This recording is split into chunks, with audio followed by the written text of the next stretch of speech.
fam, welcome back to the Phillip Scott Show. I am Wongel Zelalem bringing you the story. Today's story is about Kandi. You know her from Real Housewives of Atlanta, Escape.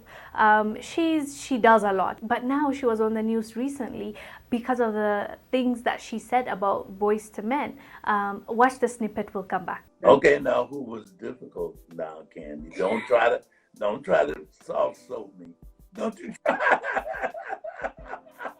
I hate to do it. And, ain't no love lost. I mean, this is 100 years later, so it doesn't even matter. But yeah, I had a bad experience in the studio with Boyz II Men. Yeah. When you say bad experience, it was bad. They could sing, couldn't they? No, about the singing. It wasn't about the singing at all. Yeah, it was not the singing. What is it? What was it about? Was it about the attitudes or what? Attitude. Yeah. We fell out after that. It was an issue. It was an issue. I don't think I ever been disrespected like that before in the studio in my life. It was crazy, really. That was a long time ago. Everybody in the group, but I knew a few of them. We had hung out different times prior to being in the studio working together. So it was just kind of unexpected to me that working together would have that result. But okay. It wasn't a good situation.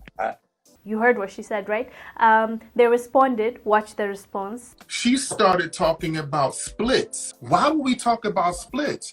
I mean, well, because I came up with the hook, and I'm like, and the hook is the major part of the song. It's like, I don't care what the hook is the main. We're like literally, like we've been in the game long enough to say, hold on a second.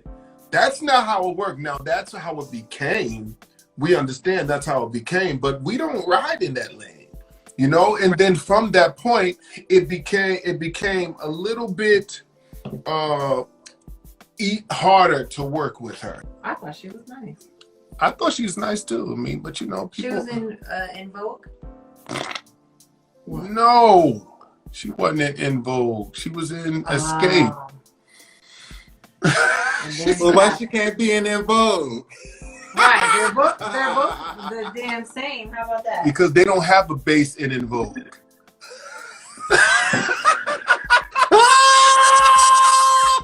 Yeah, so that was their response. But still, I believe Kandi. You know why I believe her? Because this is not the first time we're hearing about Boyz II Men. Even though they were big before my time, there are songs still being played on the radio. So I know of them, and I've watched a couple of their videos, and I love their voice. They're good. But this is not the first time that we're hearing about them having an attitude. I didn't like them after that. I remember I was sitting in the studio and they were going, man, I can't finish counting the diamonds in my Rolex right now. And I was sitting there looking, I'm going, what are they talking about? And then the award show comes on and they go, oh, we got to let somebody win this year. Good thing we're not there. And I'm like, these guys are assholes, And it was just ridiculous how drastic of an ego change it was. And during the same sessions, Babyface comes. He opens the laptop up. All of us are sitting around and he starts singing I'll Make Love to You. He sings the whole song. Right? He has the instrumental, but he's singing the whole song to us, right? After they finish, they go, Boyz II Men looks at him and goes, see, that's what we talking about. That's what we do. We don't need you. This is horrible. I'm like, uh-oh. So then Gerald Busby calls me back. He said, Dallas, how did it go with Babyface? I said, they just told him they don't need him, that they write the same kind of songs and that song is horrible. He says, what? Put me on the speakerphone. Guys, I'm not asking you, I'm telling you. Do the song, roll your sleeves up, go to work right now, click. And that song ended up being bigger than End of the Road. So they just got to that point where they were smelling itself so much that I from that point, I was just like, I can't believe they turned into this, really.